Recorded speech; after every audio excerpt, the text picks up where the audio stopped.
Olá pessoal, tudo bom? A aula de hoje a gente vai falar sobre a formação das monarquias nacionais, tá? O absolutismo, a gente agora está na Idade Moderna, tá? Demorou, mas chegamos na bendita Idade Moderna. Nós deixamos para trás a Idade Média, né? Semana passada a gente estudou um pouquinho o Renascimento, né? O que a gente é interessante a gente relembrar? A Idade Média, as pessoas pareciam que estavam com os olhos fechados, que elas não conseguiam ver além da igreja, tá? Tanto que a gente chama até da Idade das Trevas, tá? Da escuridão, que não tinha avanço da ciência, não tinha é, o humanismo, né? As artes, ficou paralisado, tá? Se a gente pegar a Idade clássica, que é a Idade Antiga, que a gente estudou um pouquinho só, né, dos gregos e romanos, e a Idade Média ela ficou paralisada. Todo esse progresso do pensamento, da arte, tá?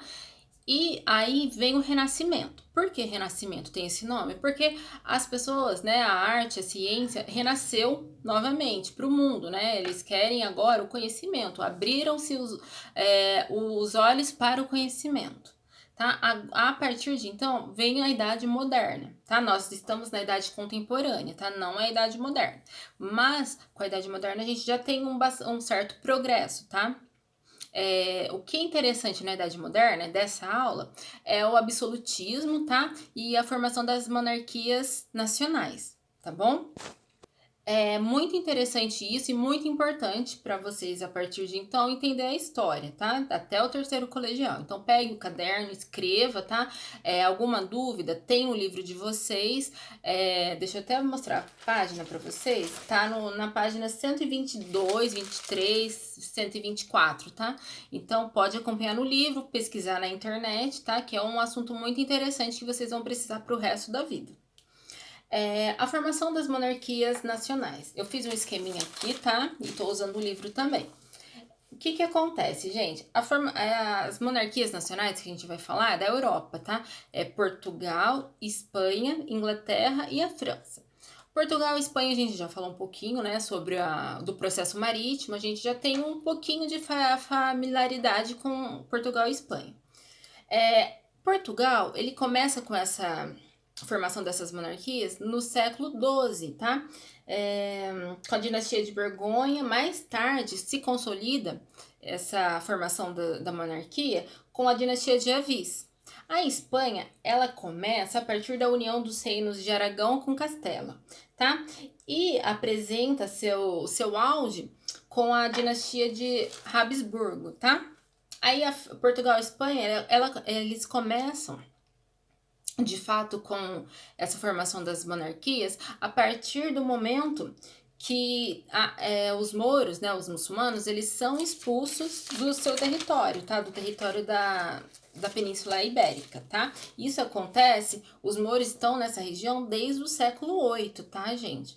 Então, eles conseguem, a partir do momento que eles são expulsos, consolidar essa formação dessas monarquias, tá? Ao contexto histórico, o que acontece, o que está acontecendo nesse meio tempo, né, que essas monarquias são formadas?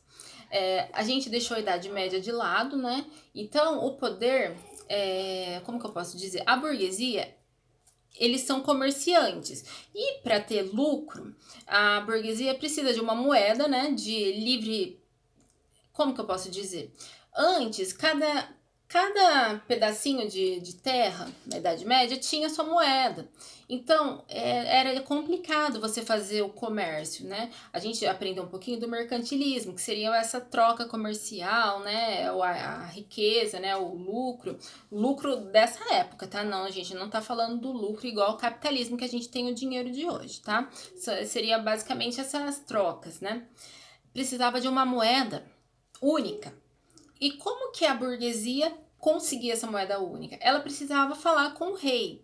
O rei, ele manda em tudo, né? Então, a burguesia falava com o rei e, de certa forma, dava mais poder para o rei. E nisso, o rei conseguia centralizar, né? A parte monetária, por exemplo, e com uma única moeda. E assim cresceu-se o mercantilismo e também deram muita importância para o rei. Nisso faz com que o rei se torne absolutista, tá? Isso aqui é muito importante, um conteúdo muito importante. Anote no caderno, tá? O absolutismo. O absolutismo, gente, acontece, como que acontece esse absolutismo? Eu já dei, né, o contexto histórico. A burguesia, principalmente, deu muita importância, deu muito poder para o rei local, e aí, a partir desse momento, o rei começa a centralizar tudo, o poder absoluto na mão dele, tá?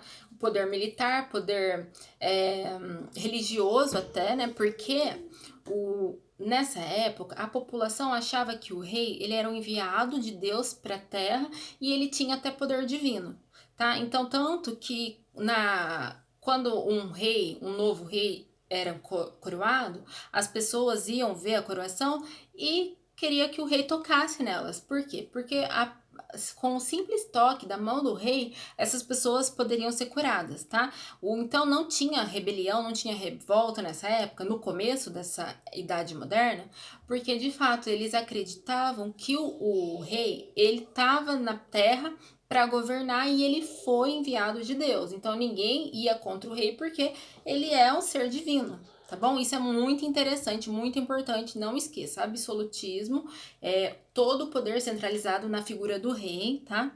E o rei absolutista, para a população da época, para o pensamento da época, da Idade Moderna, ele tinha poder divino. Então, gente, uma figura muito importante, na realidade, a figura mais importante do absolutismo é o rei Luís XIV, tá? O rei da França, Luís XIV, tá? Tanto que uma vez perguntaram para esse rei, né, o rei Luís XIV, o que é o Estado, né? Falou para ele explicar o que é o Estado.